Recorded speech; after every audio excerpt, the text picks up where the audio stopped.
Ah mais c'est pas mal ça. Et là franchement, honnêtement, ça me donne envie quoi. La la la Oh la con! la la la la la la la Oh! la Oh! la la la Oh la la stop la la. putain, mais qu'est-ce qui t'arrive là? Je viens de voir le nouveau teaser de Jurassic World. Oui, je sais, je viens de le voir d'ailleurs. J'étais en train de la regarder et je vais faire une vidéo dessus. Ah bon, tiens, une vidéo dessus. Oui, je vais faire une vidéo dessus parce que j'avais déjà fait une vidéo sur la première bande-annonce. Et du coup, avec ce nouveau teaser, bon, mais je vais un petit peu donner mon avis sur ce que je pense que le film va être et surtout sur le nouveau dinosaure, peut-être à quoi il va ressembler. Bah t'es con, cherche sur Google, t'auras les réponses à tes questions. Non, j'ai envie d'avoir la surprise. Je n'ai regardé aucune information sur Google ou autre. Je veux avoir la surprise jusqu'à la sortie du film. Oh, tu sais que je suis fan des Jurassic Park, moi. Ah bon? Ah, ça m'étonne pas ça, tiens. Ah oui, je connais les répliques. Tiens, le 1, le dinosaure et l'homme, deux espèces séparées par 65 millions d'années. Qui aurait la plus petite idée de ce qui va se passer? Ou dans le 2, sortir un dinosaure de cette île est la pire des idées dans l'histoire des mauvaises idées. Et puis aussi, il y a encore dans le 2, Ouais, bon, c'est bon, j'ai compris quoi. J'ai compris que t'étais super fan. ouais, j'adore les Jurassic Park. Tiens d'ailleurs, est-ce que tu peux me sortir une réplique du 3? Oh, trop facile. Merde alors. On fait moins le malin là. Bon, bah tu ferais mieux de faire ta vidéo. Ouais, t'as raison, je vais la commencer. Ça, je le sais par cœur. La la la la. Putain, je la, t'ai dit la, stop. La la la Oh, la la la putain. la la la la.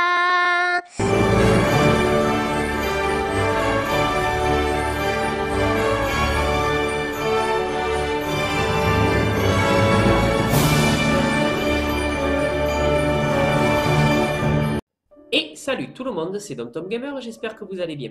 Allez, on se fait une nouvelle vidéo sur la nouvelle bande-annonce de Jurassic World. J'avais fait une vidéo sur la pré-bande-annonce qui nous avait été déjà montrée il y a quelques mois. Donc du coup, vu qu'au Super Bowl, ils nous ont montré un nouveau teaser avec peut-être des choses qu'on a déjà vues, mais aussi beaucoup de choses qu'on n'a pas encore vues, qui vont nous apprendre un petit peu sur le film, je me suis dit, allez, j'ai fait la pré-bande-annonce, je vais faire ce nouveau teaser parce que voilà, c'est dans la continuité et puis j'avais envie de donner mon avis sur ce que les nouvelles choses vont nous apporter. Donc du coup, je vais lancer l'enregistrement en même temps que je parle, donc peut-être je regarderai mon écran pour faire des pauses ou autre. Ceci dit, la vidéo, vous l'aurez ici, donc vous vous y référez. Et du coup, on va s'analyser ça et vous allez voir que ça nous apporte pas mal de choses qui ont l'air plutôt intéressantes. Et on démarre tout de suite. Alors forcément, on démarre avec la séquence du requin. Hein, voilà, ça plaît bien. C'est ce qui fait un petit peu la marque du film qui nous avait un petit peu tous impressionnés. D'accord, ça envoie du bois, on connaît déjà, mais c'est vrai que déjà ça donne envie d'aller voir le film. Le parc est ouvert, on regarde les galiminus, les kayaks, on connaît. Ça, c'est une petite séquence qui a été voilà, rajoutée sur le teaser où on voit un petit peu comment ces sphères vont être utilisées. C'est-à-dire que voilà, moi je pensais que c'était peut-être une sphère qui ne bougeait pas, ou que, enfin qui bougeait pas, peut-être je suis con de dire ça, parce que forcément elle allait bouger, mais là on voit que vraiment cette sphère va être dans un milieu dynamique, où on va avoir des dinosaures qui courent à côté des gens et tout.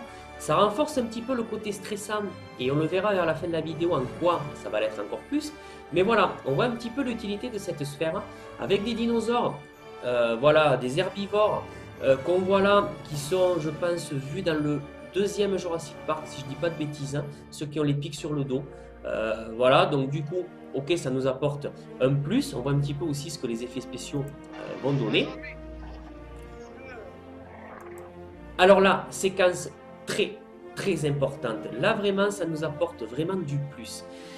Il faut voir que ce mec-là, qui travaille dans le parc, qui a l'air d'être vraiment un personnage important dans la bande-annonce, et bien là, il est au milieu des vélociraptors et il est là, et il leur parle comme ça. Et il leur dit stop et tout, machin, je sais pas ce qu'il leur dit. Mais dans tous les cas, les dinosaures ne l'attaquent pas, et ils sont là, et ils le regardent. En fait, c'est ça qui est super important dans ce film, c'est qu'on a une sorte de mec, un peu comme dans un zoo ou dans un cirque, mais on va dire plus dans un zoo, où il est arrivé, je dirais pas à apprivoiser les vélociraptors, mais dans tous les cas, il arrive à gérer les vélociraptors.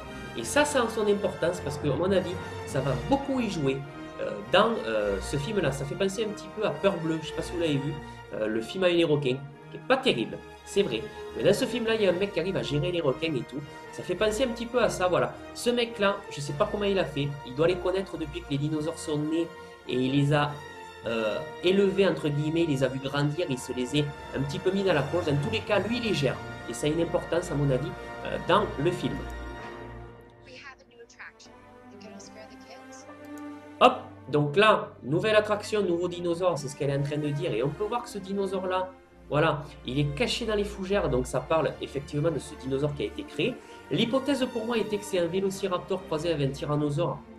Pour moi, avec cette image, déjà, ça se confirme parce qu'on a cette espèce de dinosaure qui est, voilà, caché dans les fougères à la manière d'un vélociraptor comme un vélociraptor dans Jurassic Park 1, où il est caché de manière très intelligente. Donc pour moi, ça confirme un petit peu ce côté prédateur du vélociraptor. Lui, on ne le connaît pas, le mec là qu'on a vu. On ne l'avait pas vu dans la pré-bande-annonce, je crois. Hop, là, on va voir un petit peu le gros dinosaure qui a été créé, qui va s'attaquer un petit peu à eux. On revoit la patte, pour moi avec la griffe, qui ressemble à une griffe de vélociraptor au niveau de la patte. Et là, on voit, mon arrêt-image n'est pas terrible, mais on voit une griffe à la main, on la verra plus tard, qui fait penser aussi à un vélociraptor. Donc du coup, ça confirme un petit peu ce que je pense. Là, il y a un mec qui s'est fait choper. Là, la gueule, forcément, c'est un tyrannosaure. Hein, donc on voit le mélange déjà, hein, la gueule d'un tyrannosaure. D'ailleurs, il a du sang dans la bouche, donc je pense que c'est au moment où il a chopé le gars avec le casque. C'est pour ça qu'il a du sang dans la bouche. Donc cet été, voilà. Donc du coup, on peut voir que soit les dinosaures sont malades, ou soit il se passe quelque chose. Je ne sais pas si ça va faire partie d'une intrigue du film, mais dans tous les cas, on voit ce dinosaure qui a l'air mal en point. Alors là, hop, je le remontre. Petite séquence importante. Où on voit qu'ils sont en train de tirer sur ce gros dinosaure qui est en train de courir dans la forêt. Et la manière dont il court et la manière dont il est profilé et tout, ça ne peut être qu'un vélociraptor. Voilà, c'est un vélociraptor géant. Ça peut être que ça. Parce qu'honnêtement, comme on le voit courir et tout, il court comme, pas comme un tyrannosaure, mais comme un vélociraptor. Ça confirme ce que je pense. Donc on se le remet encore une dernière fois. Hop. Voilà. Et là, on voit qu'il va choper quelqu'un. Alors là, ce qu'on vient de voir, la porte qui s'ouvre avec la nana, ça fait penser un petit peu à Alien. Hein, Sigourney Weaver en petite tenue qui va affronter un petit peu le monstre. Bon, ben, je pense qu'on aura une séquence comme ça, à la Alien, où elle va arriver à choper un moment entre un tête-à-tête avec le monstre et elle va essayer peut-être de se défendre. Alors là, très important avec les ptérodactyles. On peut voir que les ptérodactyles attaquent le parc. Hop, et ils chopent une nana, et ils vont choper des gens. J'espère que le film ne s'arrêtera pas juste aux ptérodactyles qui attaquent. J'espère que ça va pas être juste 3 minutes d'oiseaux dinosaures qui vont attaquer. J'espère que ça va être aussi des carnivores qui vont rentrer dans le parc, qui vont bouffer des gens et tout. Je sais que le film va être adapté à un moyen public, voire grand public, mais je pense moyen public. Ça va pas être interdit au moins de 12 ans, au moins de 16 ans, mais putain, lâchez les dinosaures là-dedans et qu'on s'éclate, quoi. Faites du grand spectacle et qu'il n'y ait pas que des oiseaux qui chopent des gens et qu'après les gens sont évacués, que c'est fini. Putain, mais que ça chope de partout, quoi. Honnêtement, ça promet. Alors là, justement, c'est très important cette séquence. C'est une séquence que j'avais critiquée dans ma précédente bande-annonce. En disant, putain, mais lui il est en moto et les dinosaures ils courent à côté de lui, ça fait très nanar. Et finalement, je reviens un peu sur ce que j'ai dit. C'est-à-dire que comme on voit que le mec, il gère les dinosaures et qu'il est habitué à être avec eux, et bien effectivement, c'est pour ça que quand il est en moto et que les dinosaures courent avec lui, et bien il ne l'attaque pas. Et là, ce qu'on nous a appris dans cette bande-annonce, et bien ça confirme cette séquence à moto et je trouve ça très futé et ça paraît être très très bon. On se le remet encore un coup parce qu'on verra vraiment, vous allez voir que les dinosaures ne l'attaquent pas, c'est vrai. Lui n'a pas peur parce que voilà, ces dinosaures-là, il les gère. D'où le fait que le gros dinosaure est sûrement un vélociraptor et que peut-être il va apporter un petit peu sa connaissance sur le vélociraptor pour peut-être essayer de gérer le gros. Je sais pas. Alors là, attention, séquence hop, qui rappelle le premier Jurassic Park, donc les enfants qui se font voilà, choper dans la sphère, ça rappelle Jurassic Park 1 dans la voiture, hein, donc grosse référence. Hein. Et là, regardez la griffe qui traverse. Et bien pour moi, c'est une griffe de vélociraptor. Voilà. Dans le premier Jurassic Park, Alan Grant, il a une griffe qui montre à un gamin pour lui faire peur et tout. Honnêtement, ça ressemble à cette griffe, hein. Et si le gros dinosaure, c'est pas un vélociraptor, je me coupe une couille. Voilà, c'est clair. Alors peut-être je me plante et je vais m'en couper une, mais dans tous les cas, moi je pense que c'est ça. On verra.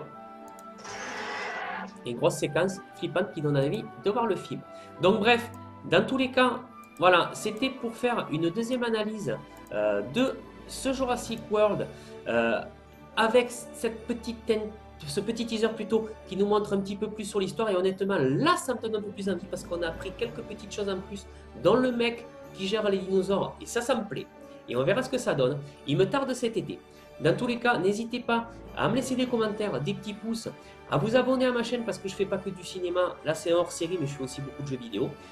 Et passez une très bonne journée et une très bonne soirée. Et je vous dis à très bientôt sur la chaîne de Don Tom Gamer. Allez, ciao ciao.